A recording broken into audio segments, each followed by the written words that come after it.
Hi everyone, I'm Nigel. And I'm Courtney. We're from Encounter Youth, and today on You Got This, we have the privilege of speaking to Mr. Peter Malinauskas. Welcome, Peter. Thanks very much, Courtney. Good to see you, Nigel. So we'd be keen to know, what was your first car that you ever owned?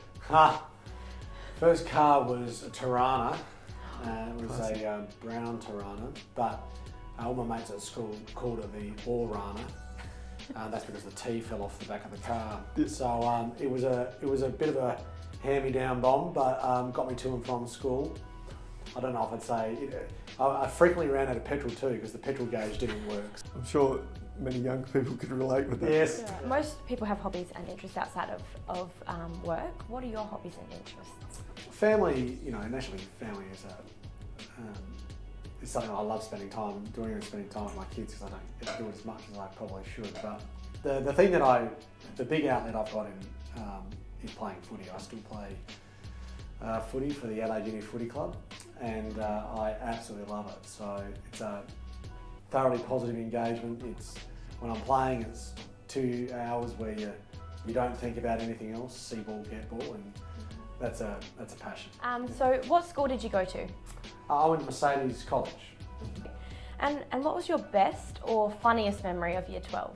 Well, we had some good times. There are a few funny moments. A guy that I went to school with, he could play footy far better than I can or could.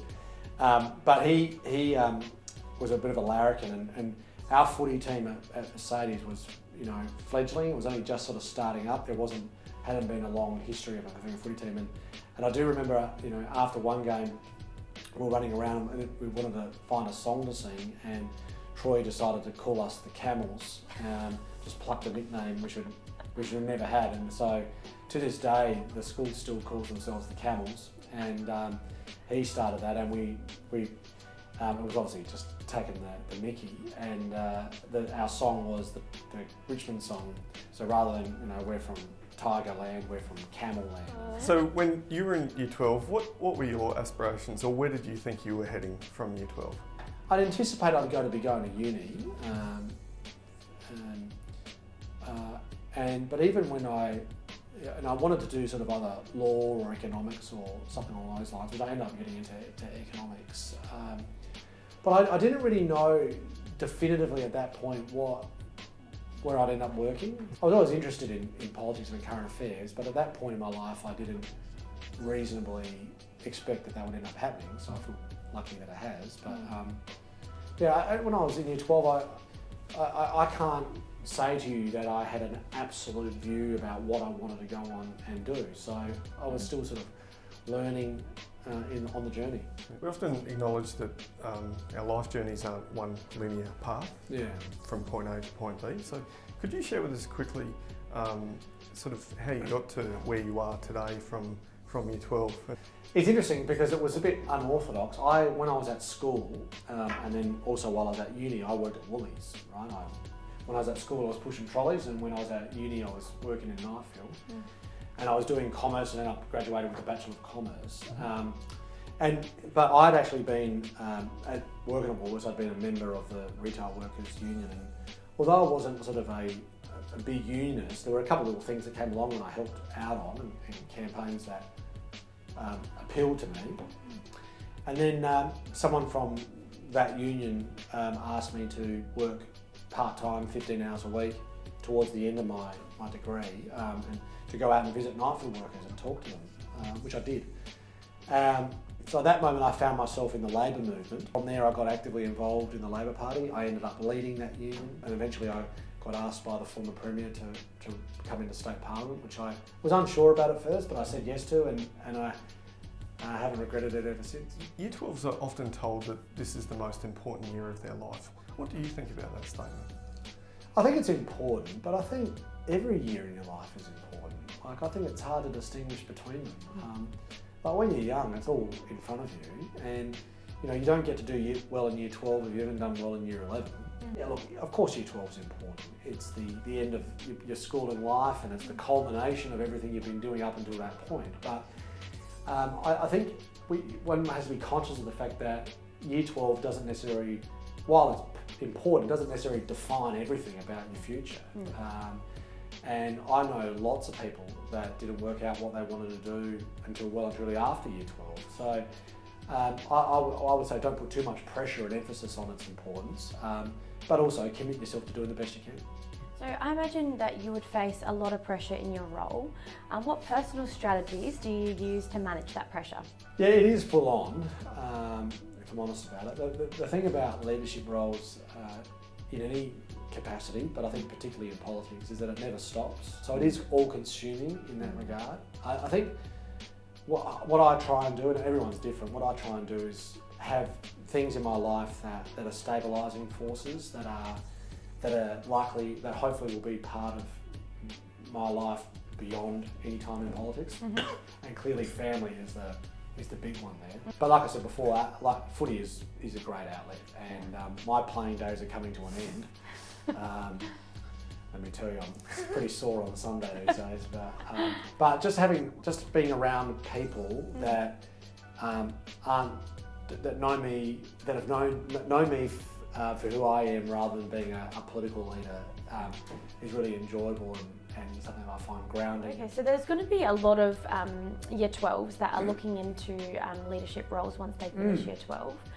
What have you learnt about leadership, and what would be your advice to them?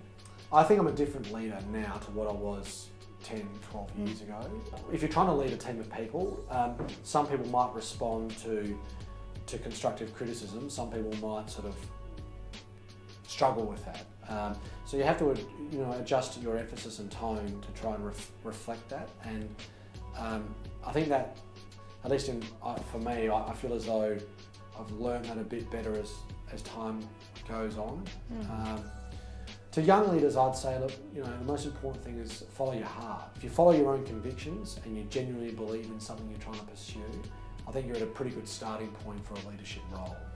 And understanding the necessity to bring people with you, but still remain true to your convictions, that balancing act is challenging, but it will happen. But you don't want to compromise fundamental principles.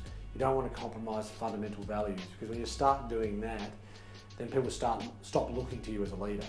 So trying to have some consistency in that regard is important. So young people can often put a lot of pressure on themselves to get things right and not make mistakes. So how do you personally view failure and mistakes? Look, mistakes aren't anything to be ashamed of. It's not as long as you learn from them. In leadership roles, when you make mistakes, more people tend to notice, which is one of the downsides. But also people notice how you respond to it as well. And if you've got an ability to learn from your mistakes, sometimes own them, don't shy away from them, people will be looked favourably upon that. So what I'd say is, when mistakes happen, don't deny them. You don't have to pretend they didn't happen, because people sort of often mark leaders down for it. You're better off to be, as best as you can, be honest about it and own it, and then move on from it. And often people will judge the way you handle a mistake more than the actual mistake itself. So if you could go back today, and knowing what you know now, what advice would you give your year 12 self? Well, I tell myself to study as hard as you can. Take the opportunity. Don't sweat the small stuff too much. The world's a big place, and back yourself in. So obviously this year with COVID-19, there's been a lot of increased stress and pressure, and even a level of anxiety for year 12s moving through this year. So do you have any encouragement for our year 12s or any perspectives that you could share on that? Well, what I'd say to the current group of people going through year 12 at the moment is that they're already in the best possible position to excel with their exams coming up and the like, because they have come through. I mean, the fact that they're on the precipice of finishing year 12, despite all the challenges that they've had, I think speaks to their resilience, speaks to their courage. So they can approach the end of the year with confidence. They're probably in a better position to prevail than almost anybody. Anybody that can look the COVID challenge in the eye in the way that year 12s had, and then get to the point they have, are in a position to succeed. And that should give them a sense of optimism and confidence in their own ability. So and I'd congratulate them for that.